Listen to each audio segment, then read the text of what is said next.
Good evening, everyone. Welcome to the fourth session of Economics and Society Webinar Series 2026, a collaborative effort between European Students for Liberty and the Foundation for Economic Education.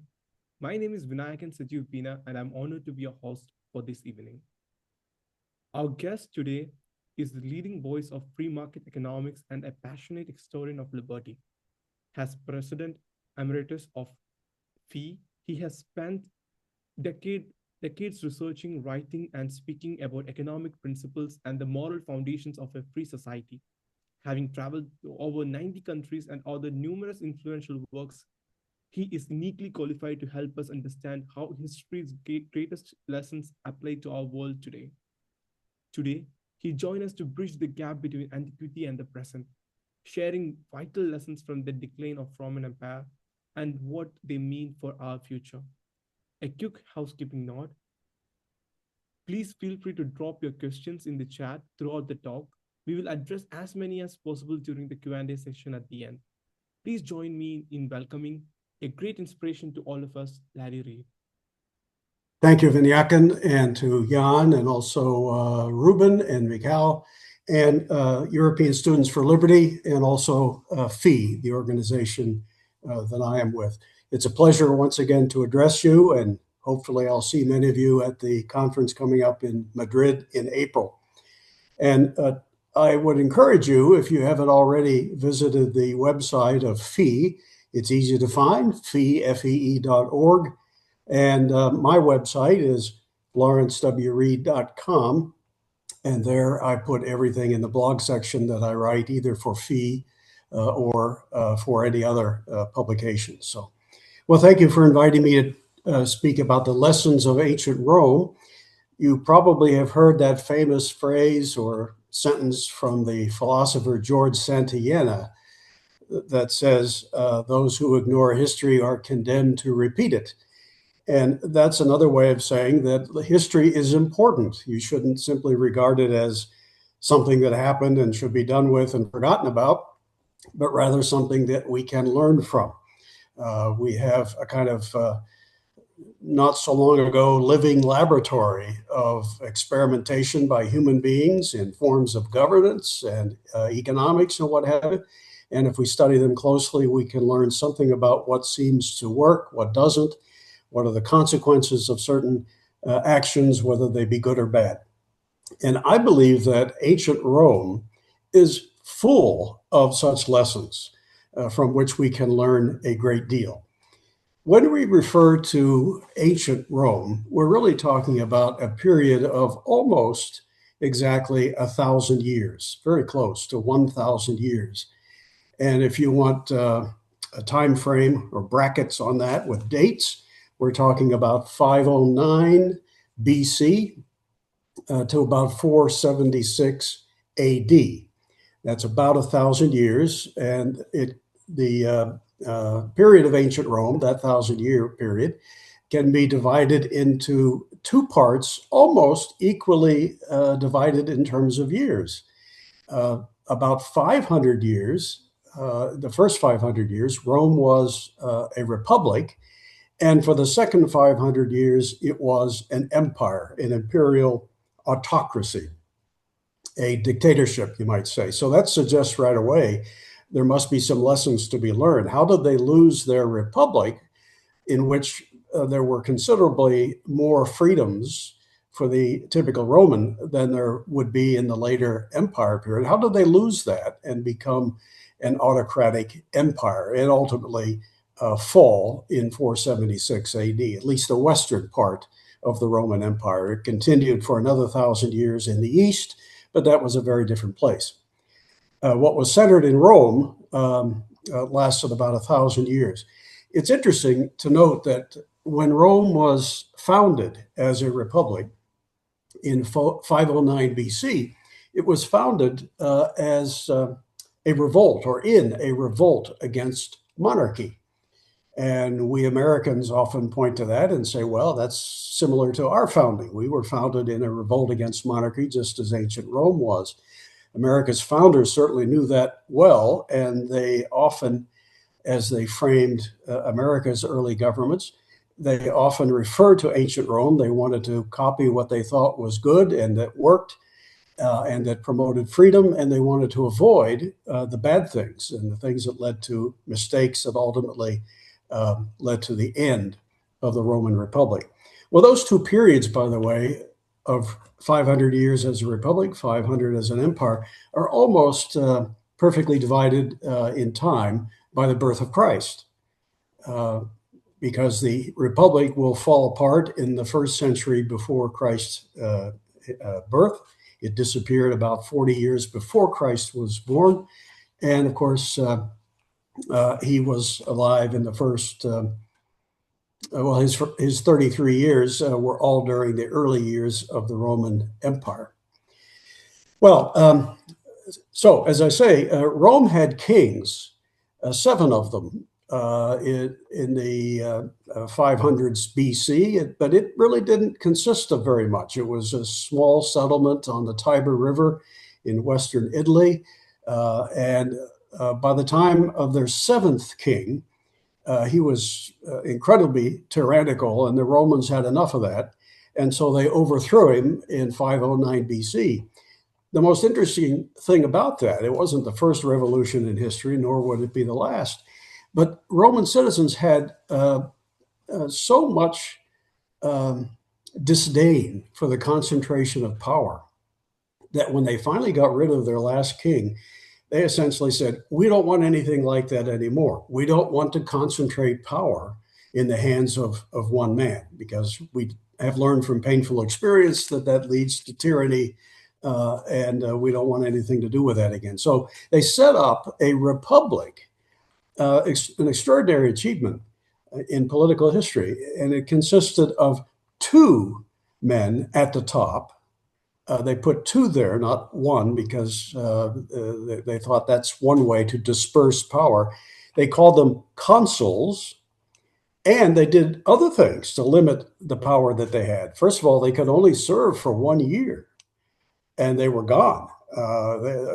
They could, after a period of time, if they were voted in again, they could become a consul again. But 1 year was the traditional term for each of those consuls. And while they served, each one could veto the decisions of the other, which is the Romans' way of saying, we're going to bind these guys down with some chains here so they can't run rampant and reinstitute tyranny. So they have to agree with each other before they do anything. They have to arrive at some kind of consensus between the two. That was a power limiting position that the early Romans took. And they created other bodies of governance as well. A Senate, that's a term that they used and that we still use all over the world to this day, all these 2,500 plus years later. And that was made up of men who were related and could trace their lineage to the early founders of Rome from way back around 750 BC. You all probably know this, the legend that Romulus and Remus founded Rome around 750 BC, and they were somehow orphaned and suckled in the woods by a wolf and grew up, and Romulus, of course, will kill Remus so he can declare himself a king. But that chain of monarchs is what the Romans overthrew in 509 BC. So in addition to the Senate, they created popularly elected assemblies as well. And it's interesting, if you watch the next 200 years, you'll find that in the practice of this republicanism, 2 consuls, a Senate made up of noble families or men from noble families, and then these popularly elected assemblies, you'll find that the political squabbles that everybody has in any kind of system really will cause power to gradually shift away from the Senate and more towards the popularly elected assemblies. That was probably a good thing, at least for some time and for some distance, because it was a further deconcentration of power. And it put power in the hands of assemblies that were accountable to the voters. Now, you might say, could everybody in Rome vote in these early days? No, there were limitations on the franchise. And Rome, by the way, always had slavery. So that's always going to be a blot. Even during their freest moment of the old republic, they had slaves. They were typically people who were from conquered lands that the soldiers brought home and made slaves. But to be fair to the Romans, you can never excuse slavery in any form by anybody. But to be fair to the Romans, in proper context, I think we can say that it was probably less common and less brutal in the Roman Republic than it was in much of the rest of the world. It's an age-old institution. It's not peculiar to the Romans, or, even though there are some Americans who think that slavery was peculiar to us, it wasn't. It's been a blight on humankind for as far back as we know. So that's a bad thing about ancient Rome. But nonetheless, over time, after this revolution in 509 BC, it's fair to say that Romans brought human freedom to a higher level for more people than any civilization had done before its time. That's a remarkable achievement. There was always room for improvement, and they never got rid completely of slavery. But nonetheless, to take humanity as far as the Romans did in the direction of representative government, respect for individual liberties, that's quite a remarkable achievement. And it helps explain to a great extent why Rome became the center of the world's wealth long before the first century BC, because people were left largely alone to be productive. Roman citizens tended to respect things like private property, rule of law.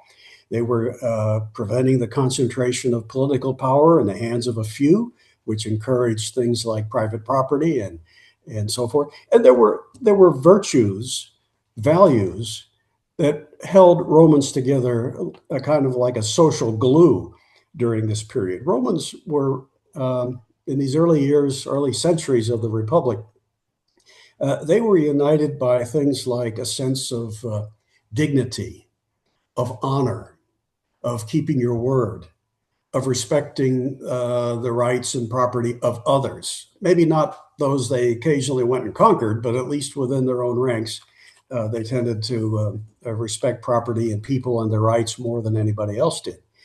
And that gave rise to a flourishing economy. We know that the achievements of ancient Rome in this Republican period to this day are remarkable. Some of the achievements later during the empire are remarkable too, but they were accomplished more by brute force. But in the period of the Republic, you have a thriving commercial class, trading with people all over the Mediterranean, bringing wealth to Rome, creating wealth themselves. It was the place to be at that time and became the center of the world's wealth. The achievements that the Romans made in architecture, in all aspects of governance, in banking, and finance, and so many aspects of economic life are legendary to this day. Many of you may have seen one of the Monty Python movies called Life of Brian. And there's a funny moment in it. Forgive me if you've seen it, you'll know what I'm talking about, but it's worth recounting. There's a moment when in Roman occupied Palestine, and this would of course be after the start of the empire, years after the Republic faded, but there's a meeting of some dissidents led by the comedian John Cleese, and it's like the Palestine Liberation Organization or something. And I forget what they call themselves, but he's trying to rally the people of Palestine to against the Romans. And at one point he says, "And what have the Romans done for us?" And after a pregnant pause, somebody in the audience says, "Aqueducts." And then John Cleese says, "Well, okay, other than aqueducts, what have the Romans ever done for us?" And then other voices chime in. Sanitation, education, architecture, peace. I mean, just on down the list. And then he finally said, recounting all these things, he says, okay, other than peace, freedom, private property, aside from all these things, what have the Romans ever done for us?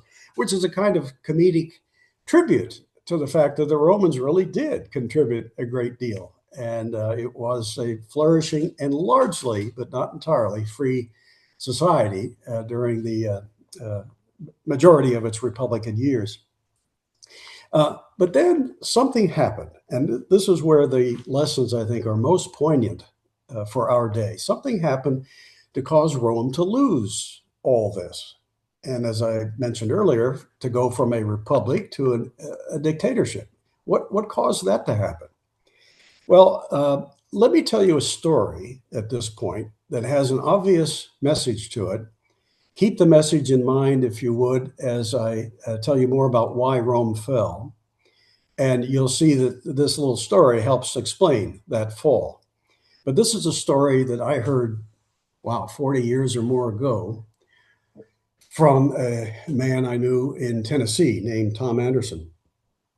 It's the story of the wild hogs. And as he told this story, he said there was a band of wild hogs that lived along a bend of a river somewhere in my state of Georgia. And this band of wild hogs was a stubborn, ornery, independent, self-reliant bunch. They had survived floods and freezes and fires and droughts and hunters and dogs, you name it. Nobody thought that these wild hogs could ever be rounded up and captured. One day, a stranger came into town, not far from where the hogs were believed to be. And he went into a store and he said to the storekeeper, "Tell me where I can find the hogs. I have a plan to pen them up." And the storekeeper laughed at him and said, "Well, you'll never do that." But he nonetheless gave him directions, and off the man went with nothing but a one-horse wagon, a few sacks of corn, and an axe. And a few months later, he came into town again, went into that store and said to the storekeeper, "Well, I have the hogs all penned up in the swamp. I need some help to bring them out." And the storekeeper couldn't believe it. And other people came from miles around to hear the story of how this guy had penned the hogs that nobody thought could ever be captured. The stranger said, "Well, it was really rather simple. Here's what I did. At first, with my axe, I made a clearing at the center of the woods. And at first, I started putting some corn at the center of the clearing. None of the hogs would come out and take any for a while. But then a little later on, some of the younger ones would come out and grab some of the corn and then scamper back into the underbrush." And he said a little later, some of the older ones would come out and get some of the corn, and each of them probably figuring that if he didn't get his share, another hog would get it in his place. So he said, I began putting the corn in the clearing regularly, and that's when I started to build a fence around the clearing, a little higher each day. The hogs stopped grubbing for roots and acorns on their own and came to rely on the corn that I put in the clearing each day. But I kept building that fence higher and higher. And then he said, at the right place, I built a trap door. And at the right moment, he said, I sprung it. And his last line, which contains the message of the story, was this. He said, naturally, they squealed and hollered when they saw that I had them. But I can pen any animal on the face of this earth if I can first get him to depend on me for a free handout. There's an obvious lesson there. Keep that in mind. It's a lesson not only that helps describe what happened to Rome, but maybe other civilizations as well.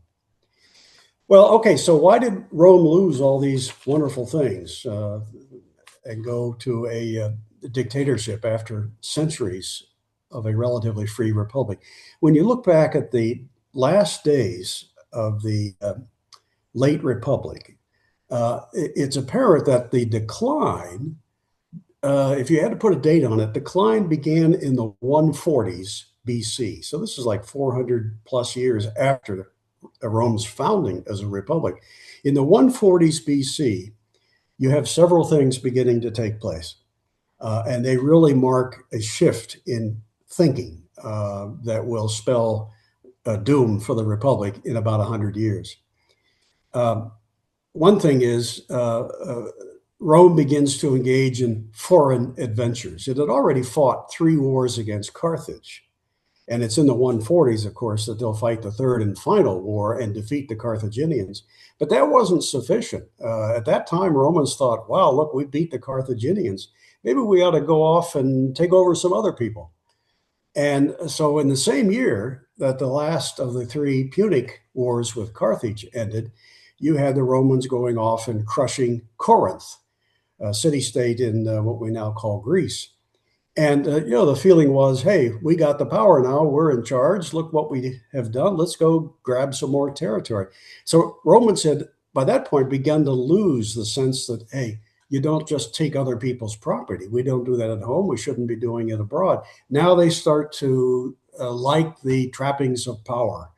And it shows up in the form of being a little quicker to engage in these costly foreign adventures. If I had to identify the reasons for Rome's decline, this is certainly one of them. If you were to ask me, okay, tell us in a nutshell, why did Rome, the Republic, decline? I would say, well, the first reason is foreign adventures. That costs money.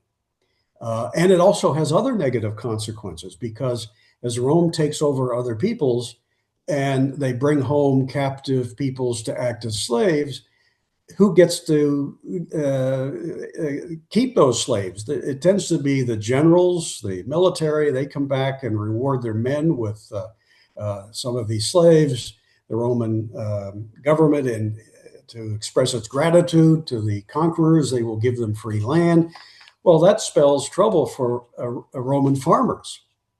And this is a frequent reference in ancient Roman historians. They talk about how difficult it became for Roman farmers, just ordinary farmers, to compete, because now you get these rich generals who come back from conquest. They've got slaves, they've got free land that the government has given them. How do you, as a profit-making private farmer, how do you compete with that?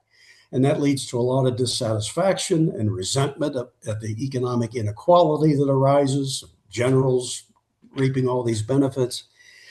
It also creates increasing loyalties on the part of Romans, not to the government that is meant to serve all, but rather loyalties to the general that got them the loot from another place. So that tends to begin to fracture the loyalty to Rome as a common a place of governance for all. Instead, now some people are more loyal to the general who gave them something than they are to the Roman state that was supposed to guarantee their freedoms.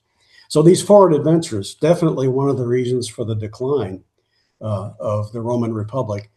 And secondarily, a second reason for the decline is the Roman welfare state, which begins in the 140s as well. I mentioned that with the wild hog story, that was meant to illuminate this welfare state. As in the 140s, at the same time the Romans conquer Corinth and begin to look abroad for foreign adventures, they also start the process at home of turning to the government to get something at other people's expense. And so you have the story of the Gracchus brothers, Gaius and Tiberius Gracchus, who were Roman senators who rose to the top. And they both, although one was assassinated and then some years later the second one was assassinated, but both times when they were in power, they decided, hey, let's give land to people.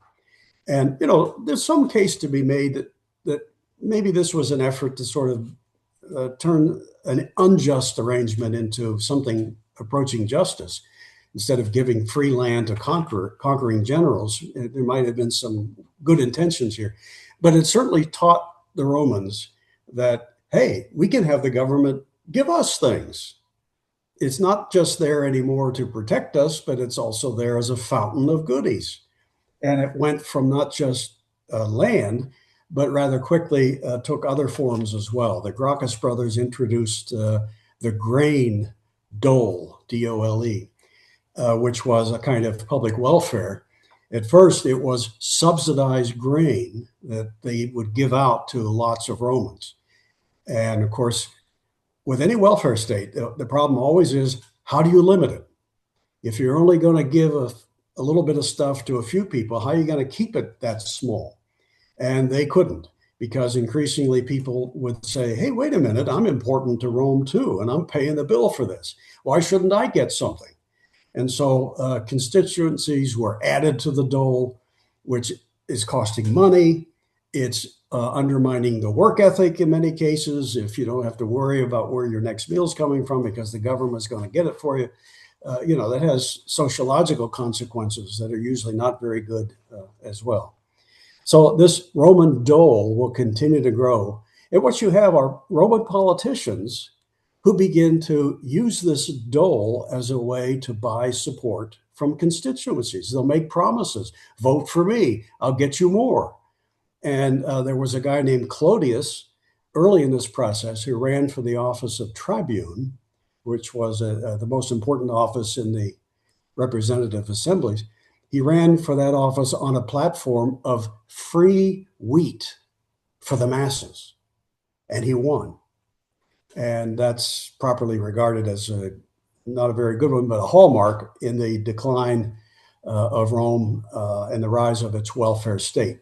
Now the Roman government went from subsidizing grain to giving free grain, and in time they'll add all sorts of other things to it. It becomes a Christmas tree, in effect. And one group of politicians tries to outbid the other one by promising the voters even more, which means somebody's got to raise taxes or borrow and put the place in debt or inflate the currency. Well, they did that, especially later in the empire. But you might be wondering, well, how do you inflate a currency when you don't have paper money yet? We do it with paper money, but in those days, the coinage was in the form of gold and silver. Well, the Republic did this a little bit, but even more, the emperors later will do it. They would melt down the gold and silver coins and mix in cheaper junk metals, tin, zinc, whatever, and have a larger mass of metal from which they could make more coins. But it meant that every coin then had less gold and less silver in it. But they could issue a lot more coinage, which as you might imagine, with your knowledge of economics, prices then will begin to soar. You can't multiply the medium of exchange without causing prices to rise. And I'll get back to that a little later when we talk briefly about the empire, but it will really take off. That inflation will really take off in the empire when they're spending money like there's no tomorrow. Well, and the third reason for the decline of Rome, so far I've mentioned the foreign adventures, secondly, the welfare state. The third reason is the erosion of constitutional standards to serve those first two ends. In other words, Romans who had a constitution, it wasn't a written one like the British, it was an unwritten constitution, but it had held the Roman state and society together for hundreds of years. And for most of that period, Romans would not tolerate somebody who would carelessly try to undermine the Constitution. In fact, there was even a rule that if a politician tried to undermine the Constitution by arrogating power to himself, try to be a king, it was perfectly legal for a Roman citizen to assassinate him if he could. I mean, that's how, for a long time, they just did not want power to be concentrated. But now, late in the Republic, the Constitution becomes sort of a hindrance. People think of it as, it's so old-fashioned, and we want to do things, and it makes it harder for us to do, so let's kind of ignore it. For instance, I mentioned that in the Roman Constitution, the consuls were to serve 1 year. That's it. After some lengthy period of time, they could be elected again, but that was not all that common for a long time. But late in the Republic, you see these consuls come, the ones really who were trying to accumulate power, and they would say to the Roman citizens things like, well, I know my term is up in a couple months, but you really need me. I'm really special. And I've been such a good consul. Let's just kind of forget that term limit and let me go for another year. There was a guy named Marius around 90 or 80 BC who set a record. He was consul 7 times, and most of those were consecutive. And that was one sign. There were plenty of others like that of Romans willing to look aside, put the Constitution on the back burner because the government was doing things that they wanted it to do, giving them freebies and so forth, fighting wars. We got to spend money for that. So they found all kinds of exceptions to break the Constitution, and Romans accepted that. A few hundred years before, they would never have accepted that. But any people who have a constitution that governs well, but then if they lose respect for it, if they don't stick to it, it's like what Ben Franklin said when he left the Constitutional Convention in Philadelphia in 1787. He was asked, Mr. Franklin, what form of government have you given us? And he said, a republic, madam, if you can keep it. In other words, we got a great piece of paper here and we're guaranteeing your liberties. But, if you kind of forget it and decide it's not important, you'll lose it all. And this is what the Romans began to do. And so what are the consequences of this, of putting aside the Constitution, allowing men to accumulate power because they were buying off constituencies with public money? Well, one of the consequences is constant conflict and strife. Now, this is inevitable. When you concentrate power, in time, people say, oh my gosh, this thing we call government, it's all over the place. It's in my face, it's in my pocket, it's in my life. And people begin to realize, wow, I either have to get in charge of it myself to keep it off my back, or get in charge of it because I can use it to my advantage to get even more goodies at other people's expense. So that's why I like to remind people that one of the many reasons to limit government is that big government leads inevitably to conflict, strife, civil war, faction, fighting against faction, people saying, I don't like that group and I'm going to use the government to go after them and so forth. So the last century of the Roman Republic is one of almost constant conflict and strife. In the 90s BC, Rome fights the so-called social war, which was a war against the other non-Rome communities on the Italian peninsula, trying to make them toe the line with the growing welfare state in Rome. And, that causes loss of life, lots of expense. And so the government gets ever bigger and as a result of these constant conflicts. Well, what's the next big event in that sad history?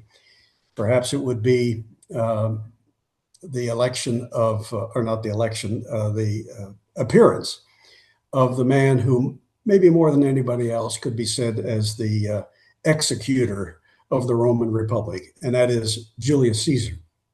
He was a very successful, charismatic general who had conquered Gaul, but everybody knew he had political ambitions. He had been a consul, in fact, at one point. And in the 40s, like 44 BC, I think it was, or 45, the Roman Senate becomes very wary of Caesar, and they think he's off conquering all these other territories and accumulating power because he wants to come back and threaten Rome. Well, they were exactly right. And they issued a warning to him: don't cross the Rubicon River on your way back to Rome with your men.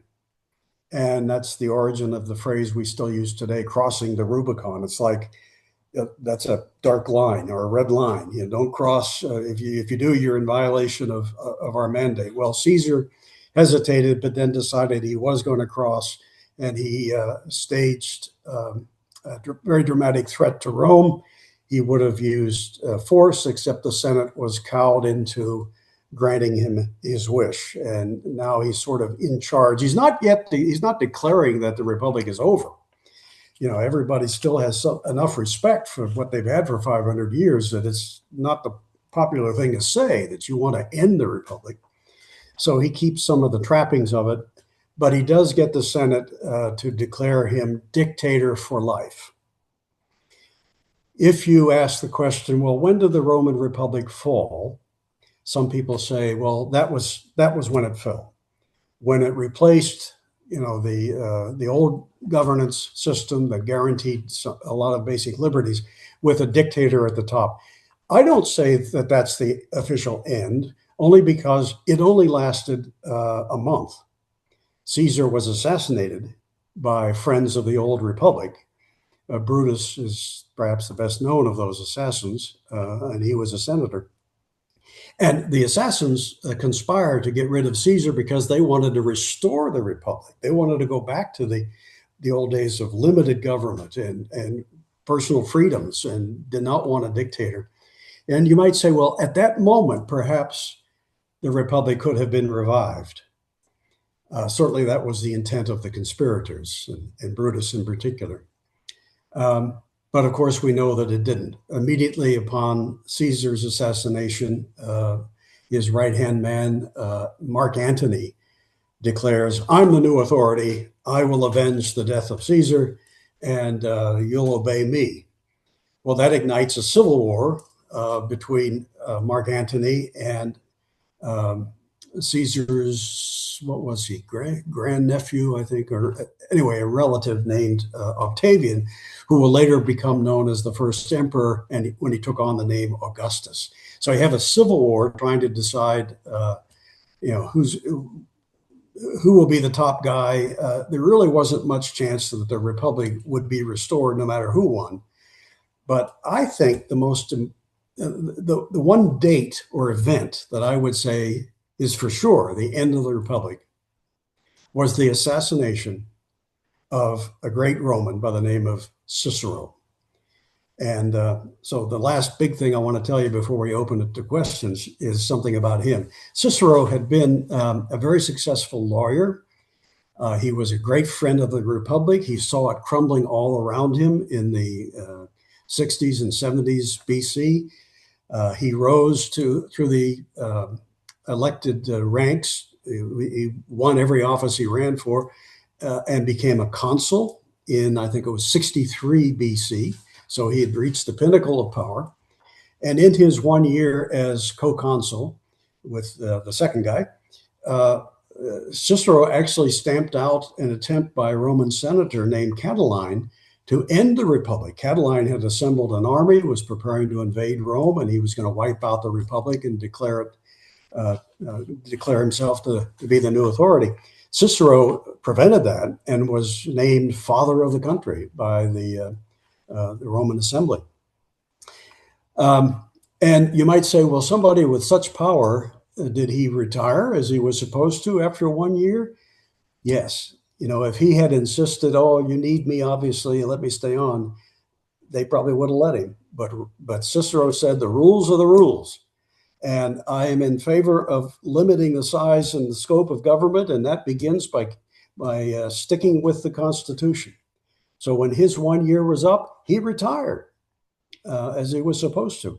And by the way, to this day, we know more by and about Cicero than we do from any other Roman in the ancient period, because he had a scribe, multiple scribes over his lifetime, always writing down every word that he said. And so we know from reams and reams of letters and speeches that survive to this day, we know what a great man, and unusually great man that he was.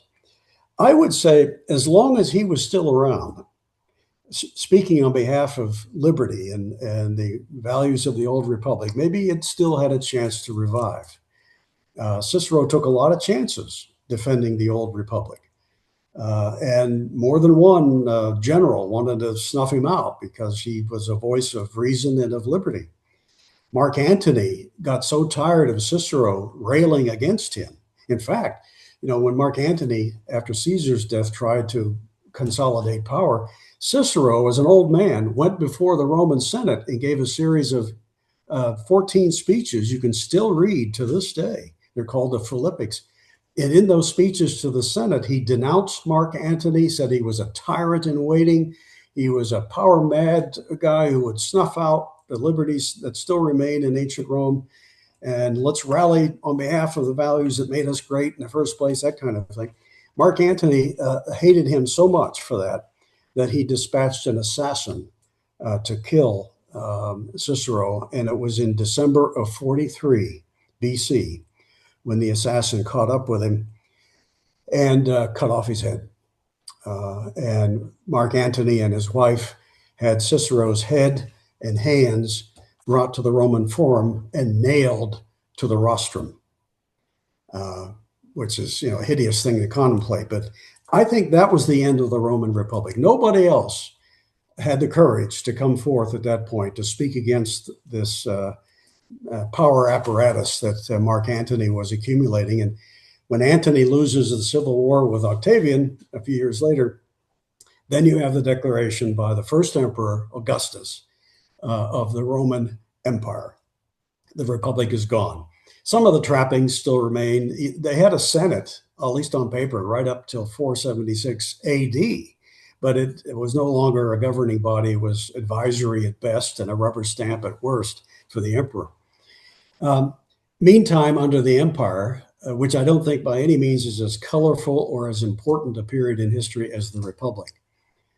At least in America, most Americans, what little they know of Rome, that seems to be all about the empire. But I think the Republic is the more important and beneficial part. The empire is just run by a bunch of lunatics, one after another, with few exceptions. Marcus Aurelius may have been a decent emperor. In fact, I love what he had to say about public schools. He told people, don't send your kids to government schools. Can you imagine that? A Roman emperor telling people, don't avoid the public schools at all costs. Find a good private school or a private tutor for your kid. He was one of the rare exceptions, a decent emperor. But all the other bad factors that I mentioned to you that had caused the decline of the Republic continue under the empire. The Roman welfare state becomes ever more generous and costly. Foreign adventures, same way, ever more costly. How do you administer an empire that in time will be all the way from the border with Scotland in the British Isles to the Middle East and all of North Africa and the southern Mediterranean part of Europe? And that becomes very costly to administer, constantly fighting foreign tribes and what have you. So in 476 AD, after decades as an empire, a dictatorship, with the loss of so many basic freedoms, the city of Rome and the Western Roman Empire fell to barbarians. And that's the year that we say Rome, at least the authority within the city of Rome, fell. They went from a city that at its height was of 1 million people in size, all the way down. In fact, let me just ask you, even though you can't reply, just answer in your mind. How low do you think the population of Rome got at its lowest point after the fall of Rome? I think it was maybe a couple hundred years after that. It went from 1 million at its height to about 17,000. Can you imagine a city that, governed much of the known world, contained 1 million people? Now it's only 17,000. It's just a slum. That's what happened to it later. So, I need to let you ask some questions. I'll close there just by saying that I hope you see that there are lessons to be learned. Countries should understand they should not overextend themselves either abroad or at home. And all of this stuff costs money, costs lives, and costs freedoms. And if you don't keep government small in all that it does, you're in trouble. And that's what the Romans painfully discovered all those many years ago. So thank you, and be happy now to take some questions. Thank you very much. I'd like to ask a first question. You argue that character, in a way, is the most important factor in a nation's survival. And my question is, since the government doesn't and probably shouldn't legislate on character, who or what should be responsible in a way to try to fix that today, to try to fix the decline of those values in Western countries? And also another question, you mentioned the Roman values, the fact that the Roman had some values that were uniting them. What do you think was the basis of those values? Because there weren't like religious values similar to the ones we have today. So what do you think was the basis of those values? Okay, great questions, Ruben. Yeah, you're right to suggest that character is all important. In fact, I think it's the most important issue everywhere, all the time. The character of a people largely determines the policies they endorse, the politicians they'll support, the destiny of their societies. You will not find throughout history a society in which the people lacked solid character and that somehow rose to greatness. Maybe in a military sense, because they just put everything like Sparta for a time into killing and conquering. But that stuff doesn't last, and it doesn't make them much of a contributor to society. When I say greatness, I mean things like leaving the world a better place, creating great inventions and innovations and a flourishing economy, and allowing people to live better and longer and so forth. It made great advances in the sciences and the arts and what have you.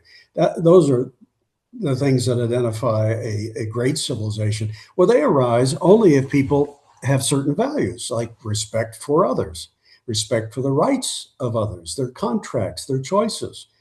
You have a society of brutes who go around beating everybody up and taking their stuff. You're not going to have a flourishing economy. So Rome rose to greatness because they came together around some pretty widely held values. Now, these were values that they learned from their experience under 7 brutal, tyrannical kings. Sometimes maybe you have to experience, tyranny before you start to realize, hey, maybe some things like private property are important. Maybe things like dispersing power are important. And so a lot of these values, I think they learned from painful experience. And it wasn't because they read something from the gods and the gods said, well, you should respect private property. That wasn't the case with ancient Rome. I think they learned from painful experience. And probably were some wise teachers too, like the Chinese had Confucius, who basically said, don't beat people up or take their stuff. So it became a part of Roman character to show respect and exemplify honor and dignity in your life. But when a nation abandons those character values, that's when that they're abandoning them when they start to feel like, oh, well, I couldn't go next door and take that stuff from my neighbor, but it's okay to vote for a politician who will take it from him and give it to me. That's a sign of a decline of character. When people no longer value honesty in their public officials, when they see a dishonest politician and say, well, I'm still going to vote for him because he gets me some goodies. You see that all the time today. And that became the case in ancient Rome. The bad public figures became tolerable because they were buying people off. That's a sign of the erosion of character. So I hope that's a good answer. I'm a little, I think when you ask where do those values come from, that's maybe my answer wasn't very strong there. But it wasn't from, say, they didn't have an Old Testament to read. They didn't have a rule book they could follow. They learned from some painful experience and maybe some wise teachers, and recognized that in their own lives, some of these virtues seemed to be what they wanted to practice. The golden rule, they realized that if you do to me what I do to you, we're both worse off. They kind of learned some of these things, but in time they forgot them all and bought into big government as an alternative. I also have a couple of questions, and I couldn't stop thinking about the current world situation, like and in India, what is happening in India and in USA. Talk, but like I will keep it for later. But we have 2 other questions from the audience. From Andrew Devo, we have the first question. Mr. Reed, thank you so much for your presentation. I was wondering how you evaluate threats to American democracy with regards to expansive federal government versus popular demagogues, gorgeous. Do you believe Jefferson's version of an agrarian society, much like pre-140 BC ancient Rome, would have limited either? A couple good questions in there, if I understood them correctly. Jefferson, of course, the second part of the question, he grew up in an agrarian society, and it was the Industrial Revolution was only a few decades old and more present in England at that time than it was in the United States. So it was a little harder for him to conceive how what could develop in place of an agrarian society. So I give him a little slack because he was talking from the standpoint of what he knew, what he understood, what he saw all around him, and a little skepticism of what industrialization might bring. I don't share that skepticism. I think you can have a free society of farmers and you can have a free society of industrialists or any mix of the two. It all depends upon the ideas in people's minds, what they'll tolerate, what they'll accept, what they'll support, what they'll say no to. And you might say, well, isn't it true that industrialists, some of them run to the government and get it to give them special favors and privileges? Well, yeah, that's not a case against industrialization because farmers often do it too. It's again, it's a criticism of the erosion of character for any people to start relying on the force of government to get what they want. The first part of the question I've kind of forgotten. Do you remember, Vinyakan, what the first part was? The first part is regarding I was wondering how you evaluate threats to American democracy with regards to expansive federal government versus popular. Yes, evaluating threats to American democracy. First of all, I hesitate to point out that that we're not a democracy. Thank God. A democracy would mean, of course, all of us vote on everything every time it comes up. That would be unwieldy, impossible, and tyrannical because it wouldn't wouldn't be respecting the rights of individual groups and minorities and what have you. We have a representative government in which we do democratically elect our officials. You get to be a congressman if you win a majority of the vote. But once you're in there, you don't get to vote on anything and everything. You don't get to vote to take people's stuff, although you do it these days all the time. So we have limitations on the democracy aspect, and that's a good thing. Threats to democracy, as we use that term today, take a lot of forms. I see the growth of the welfare state as a direct threat to democracy because, often the welfare state is sold to people as, oh, we're going to take care of you. We're going to help you. We're going to give to the needy. We're going to see that people don't have to worry about emergencies in their lives and so forth. Well, now we know, and the scandal in Minnesota is certainly the best recent example of this, that this is promoted often by people who have a vested interest in growing the welfare state because they make sure that they get kickbacks and their favored constituencies get kickbacks for voting for them. Well, that's a direct threat to democracy. Why does the Somali community in Minnesota vote 80+% for Democrats? Because the Democrats have bought their votes. Well, that's a corruption of democracy. So that's one threat. The welfare state is a direct threat because people start voting for goodies instead of for what's good for all people. Another one is when people, as was the case in ancient Rome, when they start to throw their constitution aside, when they say, oh, well, yeah, it's kind of, but it was written in an agrarian period, it doesn't apply, all these kinds of things. Or we can undermine it as long as we do it quietly. People have to be constantly vigilant because those who would seek to take stuff from you or deprive you of your freedoms and your rights, they're all around us. They're not just from foreign nations. They are in our midst, people who don't regard things like freedom and constitutional government as important. That think it's more important just for them to get something at other people's expense. So I have to say that if you want to keep a free republic, call it a kind of democracy if you want, you're not going to do that with a people whose character continually erodes because they will vote their freedoms away. They will vote democracy away in exchange for things that they've come to value more highly. So we have another question from Pomilio. In your opinion, what did allow the empire to last roughly as long as the republic? What What, did what did that allow? The empire to last roughly as long as the republic. Oh, okay. What allowed the empire to last about as long as the republic? Yeah. Well, this again is, I see it as a kind of warning. You know, once you empower the state and it builds itself up and it's got a massive military, it can take a long time to ever win freedom back because they're in charge and they got all the guns.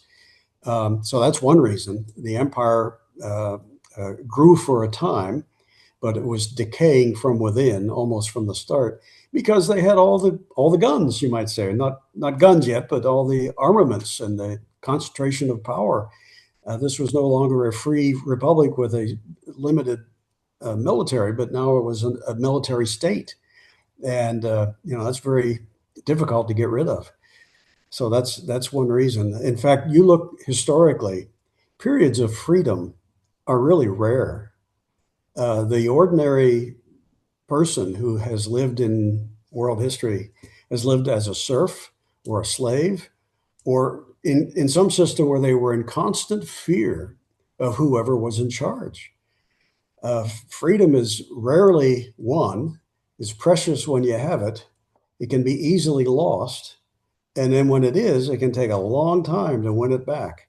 That's yet another reason to never let power concentrate in the first place, because it's very hard. Look at Iran today, how hard it is for the people there who surely in great numbers want to get rid of that regime, and how hard it is for them to do it because they call out the troops and kill them. So don't let it ever get that big in the first place if you can. Yes. I have a question, but Uh-huh. you can go ahead if you want. I Yes. have one question. Regarding the concentration of power, you were mentioning about the constitution, and you were comparing different constitutions. My question is regarding, like, is there an ideal constitution which will prevent the concentration of power? We see all the world leaders finding loopholes in the constitution, to finding ways around the constitution to amalgamate power and exercise excessive power than granted by the constitution explicitly.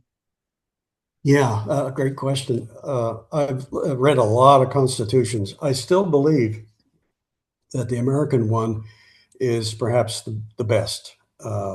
But you raise a very good question. Well, if it is really so good, why are we losing our freedoms? Why do we have fewer of them today than we did 100 years ago? Is that a fault of the Constitution?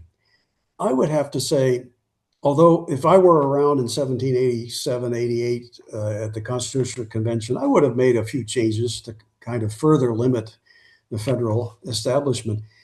Nonetheless, we went as far to do that as any crafters of a constitution ever went. I think it's not so much our freedoms have eroded, not so much because the Constitution allowed it or made it happen, but because we have failed the Constitution. That's what Ben Franklin had in mind when he said, if you can keep it, here it is on paper. But if you start to cast it aside and vote for the people who will undermine it, you're going to get all kinds of bad stuff as a result. So I don't see our threats to freedom today as the result of the Constitution. I see it as a result of the erosion in the public minds of loyalty to it. I think it hasn't failed us. We are failing it. We are about time now, but if you would like, we can take a few more questions. We have 3 more questions lined up. Can we take that? Or? Yes. Okay. Ruben, you can go ahead. Yes, this is a personal question. There is a growing movement in the US, especially in the Silicon Valley, that's quite puzzling to me. And I'm talking about the neo-reactionary movement. Mm-hmm. And to me, what's quite puzzling about it is that many of those people, tech entrepreneurs and so on, they started as classical liberals or libertarians, and they claim to defend, to love and to defend free markets and liberty and innovation. And at some point, they seem to have concluded that the only way to defend liberty was, in a way, not almost to impose it, to have some kind of kings or CEO, and they seem to have believed that, in a way, the masses, the hogs in your analogy, were incapable of taking the right decisions. So from a classical or libertarian standpoint, what would you answer to those techno-monarchists in a way that believe that the only way to safeguard liberty isn't a republic, but in a way, Yeah. There's a phrase that I like to use that so often describes issues and how to resolve them, and that is fix the fundamentals. I would say to the people you just described, I would say, I will agree with you to some extent that people have lost a great deal of their understanding of what freedom and free markets are all about. But a big reason for that is government intervention in the first place. We got, in America, 90% of children go to government schools, and they don't teach character or libertarian principles. I mean, if you're bought and paid for by the government, that's where your salary is. You're going to be constantly explaining to kids how important the government is and how it's only fair that we give it more power and so forth. So if you take the end result of that, a people who look like sheep instead of in charge of things, and then you think the way to solve that is to put somebody in charge of them, you're not fixing the fundamental. So why not fix the schools by privatizing them, allowing more liberty and competition and choice and accountability in schools? I can't think of any circumstance whereby the anointment of a powerful government, a dictator, power in a handful of people, really solves a problem. It may bring order for a moment if you have a violent society that's degenerated into a lot of crime. But in the long run, that same system will take lots of liberties away. It won't enhance liberty. So you got to fix the fundamentals. Make sure people understand the principles of liberty, and don't take their failure to do so as a reason to fasten even more dictatorial powers on them through a so-called wise government. We ought to have learned from our COVID experience that government is the last entity you want to bestow enormous powers on when there's a problem in society. There are two more questions. So first one is, do you think based on historical precedents, do all democratic societies are doomed to get corrupted by the welfare state? Well, when we use the term doom, or all democratic societies doomed to this, that introduces an aspect of inevitability. It sort of says, well, maybe this is just automatic, just going to decay every time. Well, I don't know that. I think people are creatures of ideas, and it's the ideas that determine the course that they take. So there's nothing about a democratic or Republican system that says from the start, we're going to doom you to destruction. But there is something about bad ideas that will doom you to destruction. So if a people find that their character erodes and their good ideas vanish, yeah, they'll end up with some kind of tyranny. But that's not inevitable. We still are creatures of thought, of reason, of minds. We can choose our path. And that's why organizations like Students for Liberty exist, because we do believe we can change minds, that doom and destruction are not inevitable if we can change minds.